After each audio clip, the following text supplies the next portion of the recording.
જૂજ લોકો છે ચાપલુસી કરીને એની ભેગા થઈ જાય ને એના કારણે પણ આપણને પ્રોબ્લેમ થાય. તો એ સૌ પ્રથમ આપણે એ પહેલા પ્રોબ્લેમને નિપટાવવી પડે મિત્રો. મોટી સંખ્યામાં મંચ ઉપર પણ જે આગેવાનો અને વક્તાઓ જેમ દેવદાનભાઈ કીધું એમ મોટી સંખ્યામાં છે. અને આટલી મોટી સંખ્યામાં ભાઈઓ અને ખાસ કરીને આવા વરસાદમાં તમે પધાર્યા તે બદલ બધા જ લોકોનો હું આ મંચ ઉપરથી આભાર વ્યક્ત કરું છું.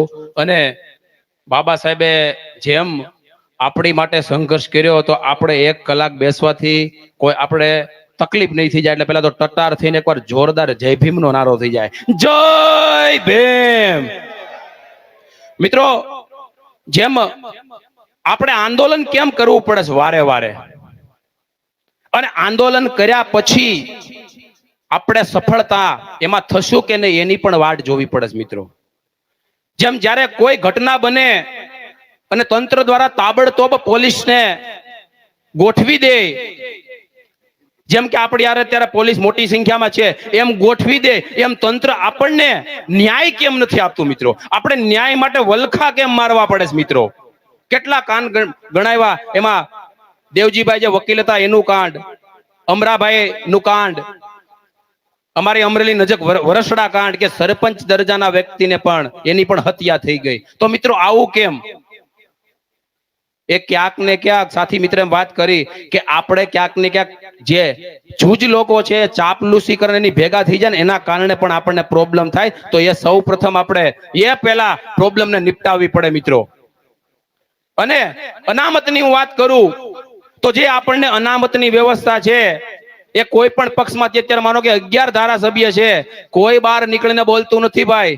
ઈ એમ વિચારે છે કે અમને ટિકિટ આપી. ભાઈ તને ટિકિટ ભલે આપી પણ તને ડોક્ટર બાબા સાહેબ આંબેડકરની વ્યવસ્થા એના હિસાબે અનામત મળી છે. તું ટિકિટને જોમાં તું અનામતનો વિચાર કર, અને સમાજને કઈક તકલીફ થતી હોય તો તું આગળ આવ.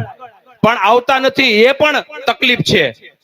વક્તાઓ જાજા છે મિત્રો, પણ જે આંદોલન થાય અને આંદોલનમાં આપણે મોટી સંખ્યામાં ભાગ લેવો જોઈએ. 11 તારીખે જેમ જાહેરાત વારા ફરતી થાય છે એમ ઉનાકાંડ થયું, અને ગુજરાતમાં નહીં ભારતમાં નહીં છે વિદેશ સુધી પડઘા પડ્યા. અને એ પડઘા થકી આપણે સરસ મજાનો, અને હું જુનાગઢના આગેવાનો છે ને એને ખરેખર આંથી સેલ્યુટ મારું છું મિત્રો. કેમ કે જે પણ જુનાગઢથી જે સંગઠન છે ને મિત્રો, એ ગુજરાત લેવલનું સારામાં સારું સંગઠન છે. એની માટે જોરદાર તાલીઓ થઈ જાય મિત્રો. ખરેખર દિલથી આભાર વ્યક્ત કરું છું. જય ભીમ, નમો બુદ્ધાય. ભરતભાઈ સરસ વાત કરી. આપણી આ જાહેરાત છે 15મી ઓગસ્ટે પહોંચવાની. હવે બીજી એક જાહેરાત એ કરી દઉં કે અમે લોકો બાઇક રેલી લઈને 15 ઓગસ્ટે ગાંધીનગર પહોંચશું.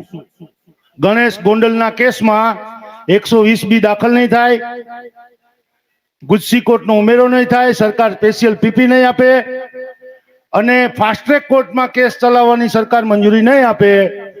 તો 13મી ઓગસ્ટે સવારે 9 વાગે જુનાગઢથી અમારી રેલી નીકળશે. બપોરા અમે રાજકોટ કરશું, નાઇટ હોલ્ટ અમે લીંબડીમાં કરશું. બીજા દિવસે બપોરા અમે ધોળકા કરશું અને નાઇટ હોલ્ટ અમે અમદાવાદ કરશું. અને 15મી ઓગસ્ટે અમે વહેલી સવારે, જ્યારે દેશ 78મો સ્વાતંત્ર્ય દિવસ ઉજવી રહ્યો હશે, ત્યારે અમે અમારી સ્વતંત્રતાની માંગ, રાજ્યના મુખ્યમંત્રી હાજર નહીં હોય સ્થળ ઉપર અમને ખબર છે, પણ એના કોઈ પણ પ્રતિનિધિ આવીને અમારું આવેદન લઈ જાય, ઈ અમે માંગ અમારી બુલંદ કરશું. આ આંદોલન માટે અમે હજી એક વાત કરીએ છીએ કે જો અમે 1.5 મહિનાનો ટાઈમ આપીએ છીએ, આજે 8 તારીખ છે અને અમે 15મી ઓગસ્ટ કહીએ છીએ, એટલે 40 દિવસનો સમય છે. 40 દિવસમાં સરકાર કે સરકારના કોઈ પ્રતિનિધિ અમને બોલાવી અમારી સાથે બેઠક કરશે અને અમને લેખિત ખાતરી આપશે તો અમે આંદોલન નહીં કરીએ. અમને આંદોલન કરવાનો કોઈ શોખ નથી, પણ આ કાર્યવાહી નહીં થાય તો 13 ઓગસ્ટે અમારી રેલી નીકળશે. સરકાર પાસે 40 દિવસનો ટાઈમ છે. 40 દિવસમાં એમની ઈચ્છા શક્તિ બતાવે સરકાર એમની ઈચ્છા શક્તિ બતાવે કે અમે તમારી સાથે છીએ.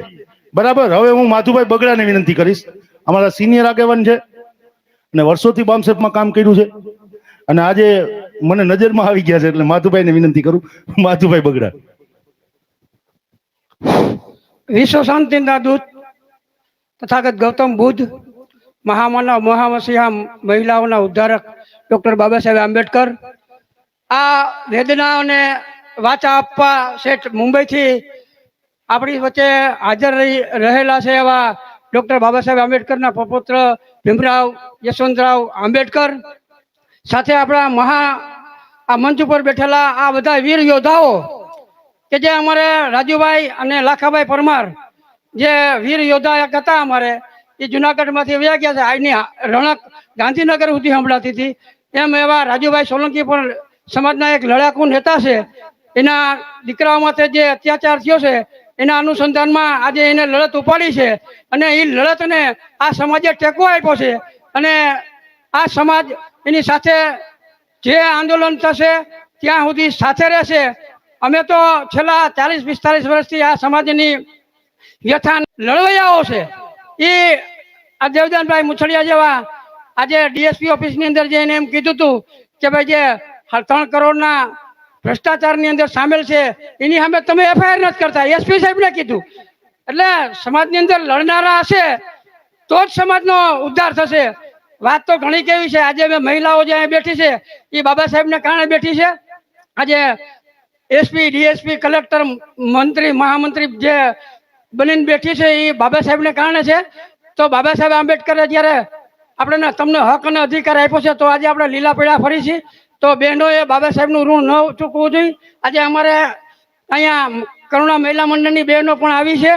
એ સમાજની અંદર સમાજના સુખ દુઃખમાં ભાગ લે છે. તો તમે પણ ગામડે ગામડે આવી મહિલાઓ જાગૃત થાવ અને આ સમાજની અંદર જે અત્યાચારો અન્યાય થાય છે એની અંદર સમાજના લડવૈયાઓ લડત કરે છે ત્યારે આ સમાજ સાથ સહકાર આપે છે. તો લડત કરનારાઓને પણ અભિનંદન છે અને સાથ સહકાર આપનારાઓને પણ અભિનંદન છે. જ્યારે એક કડીથી મળે છે ત્યારે સાંકળ બને છે.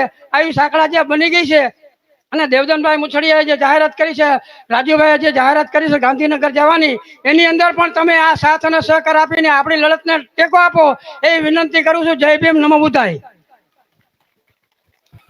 સરસ વાત કરી.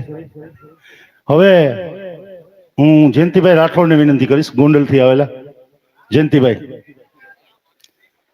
ગોંડલના એક ભાઈને તો બોલવાનું કહીએ આપણે, એમ કે એક ભાઈ બોલે છે એટલે એમ. બાકી આપણે નીકળી ગયા પછી જયરાજસિંહ બાપુએ પ્રેસ કોન્ફરન્સ કરી હતી અને એણે એમ કીધું હતું કે દલિતો મારી સાથે છે. એલા ભાઈ, એવું નહોતું બાપા. દલિતો તારી સાથે નથી, દલિતો તારાથી બી છે ગોંડલના, એટલે તમે અહીંયા સંમેલન કર્યું બાપા. જયંતિભાઈ રાઠોડ. જય ભીમ.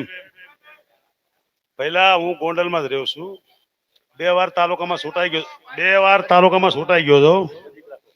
પણ આવા લોકો ઘણા રગડતા બીવાનું હોય.